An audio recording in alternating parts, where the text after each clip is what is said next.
আসসালামু আলাইকুম বন্ধুরা, আজকে যাব হলো ডাক্তার দেখাতে। ডাক্তারখানা নাকি পলিপাস হয়েছে এবং মাথা ব্যথা যাচ্ছে না কোনো মতেই, সেই জন্য রাস্তা ভাঙছে, নতুন করে আবার তৈরি করবে, এই কারণে তো একটা অবস্থা রাস্তার বেহাল। এখন তো এর ভিতরে গাড়িও আসে না, এর একটা অবস্থা।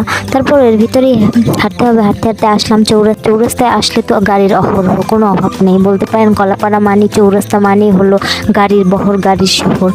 এখানে আসলে দুনিয়ার কোনো গাড়ি নাই যে গাড়ি এখানে পাওয়া যায় না বা এখানে নেই।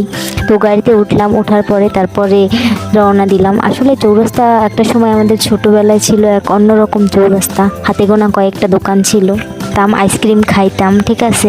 তো আমার মনে আছে আমার ছোটোবেলায় মাতবার নানা বলছিল যে এত ঠান্ডা খাও, এত ঠান্ডা, শীতেও এত ঠান্ডা খাও, এর জন্য হয়তো তোর ভবিষ্যতে অনেক খারাপ হইবে। আসলে সেটাই হচ্ছে, আমার কোল্ড অ্যালার্জি, যার কারণে আমি ডাক্তার দেখাতে যাচ্ছি। ঠান্ডা লাগাতে পারি না, ধুল